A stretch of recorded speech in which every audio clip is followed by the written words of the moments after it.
এটা ছিল ফ্রাইডের ভিডিও। আর আজকে তোমরা ভিডিওর শুরুতে আমাকে দেখতে পারতাছো। কারণ আজকে আমি কোনো রান্নার ভিডিও ছাড়বো না। কারণ আমার কাছে কোনো রান্নার ভিডিও নাই। তো ফ্রাইডেতে শুধু আমি একটু ঘুরছিলাম আর ওইটার ভিডিও নিছিলাম। আর এখন আমি রাত্রের এই ১১টার সময় ভয়েস দিতেছি। কি বলবো, সারাদিন তো এই যে একটা আওয়াজ, এই আওয়াজটার কারণে আজকে কোনো কিছু দেই নাই। আর এখন ভাবলাম যে যাক, আওয়াজ হোক। আওয়াজ তো গতকালও ছিল, এরকম প্রতিদিনই থাকে। তো কি আর করার, এর ভিতরেই একটা ভয়েস দেই, আর কি করার আছে।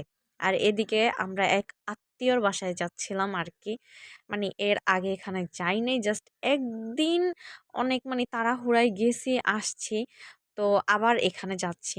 তো এখানে এতগুলা গলি যে কি বলবো, আমি তো কনফিউজড হয়ে গেছিলাম যে আমি কোন গলি দিয়ে যাব। মানে একটু অনেক ভিতরে ওনাদের বাড়ি ছিল, তাই একটার পর একটা গলি আমাদেরকে পের হইতে হয়েছে, মানে পার হইতে হইছে। ওইটাকে আমি পের হওয়া বলে ফেলছি। যাই হোক, মানে আমার কাছে ভালো লাগছে ওইখানে মানে যাইয়া। কারণ কি, ওদিন যে বের হইছি ওদিন প্রচন্ড পরিমাণ বাতাস ছিল, যার কারণে খুব ভালো লাগছে। আর এদিকে আমার হিজাবটা আমি একটু ডোলা করে পরে ফেলছিলাম। আর যেহেতু মাথা ব্যথা ছিল, তাই আমি বেশি একটা টাইট করে এটা পরিনি আর কি। খুব হালকা করে পরছিলাম, যার কারণে এটা জাস্ট সরে যাচ্ছিল আর কি।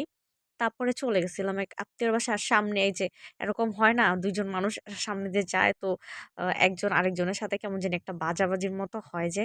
তো আমার সাথে আর কুকুরটার সাথে সেম হইছিল আরকি। যাই হোক, এই একটা আত্মীয়র বাসায় আসছি। এইদিন অনেকগুলো আত্মীয়র বাসায় ঘুরছি আরকি। ৩-৪ জনের বাসায়ই যাওয়া হইছে, দেখা হইছে, সবার বাড়ি ঘুরে আরকি। একদম গ্রাম সাইডের মতো আরকি। মানে ওইখানে যে গ্রাম সাইডে যেরকম মুরগি, হাঁস এটা ওটা পালে গ্রাম সাইডের মানুষেরা যেরকম থাকে, সেম ওরকমই সবকিছু।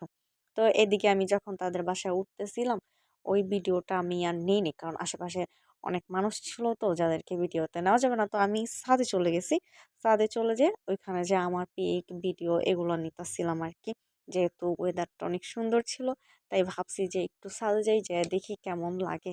তো ভালোই লাগছে আমাদের মানে আমার কাছে ভালোই লাগছে। একটু ছোট ছিল তাদের ছাদটা, বাট ভালো লাগছে, বেশ ভালো লাগছে। ওইখানে যখন উঠছিলাম অনেক বাতাস লাগতেছিল।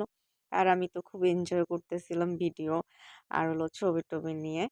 যাই হোক, মানে দিনটা খুব ভালো গেছে। তারপরে চলে গেছিলাম আরেক আত্মীয়র বাসায় আরকি। ওইখানেও ভালোই লাগছে। তো ওইখানে না আমি যে কনফিউজড। এই যে সিঁড়ির মাঝখানে যে একটা লাইন দিছে, এটা কেন দিছে? আর ওইখানে যে একটা বিড়ালের সাথে আমার দেখা হয়ে গেছে। তো মেয়েটাকে আমি ডাকতেছিলাম, আমার কাছে আসতেছিল না। যেহেতু আমাকে চিনে না, তো আসবে কেন? আর আমি কি এখানে দাঁড়ায় ভাবতেছিলাম যে এইটা কেন দিয়েছে? এরকম একটা বেকার লাইন। আর দেন হলো সবকিছু মানে তাদের বাসা থেকে ঘোরাফেরা শেষ। তারপরে বাসায় আসছি। তারপরে ১ পাতিল মিষ্টি আলু চড়ায় দিছি। আর এটা দিয়ে আমাদের দিনটা শেষ হইছে। যেমন গেছে মানে আলহামদুলিল্লাহ খুব ভালোই গেছে।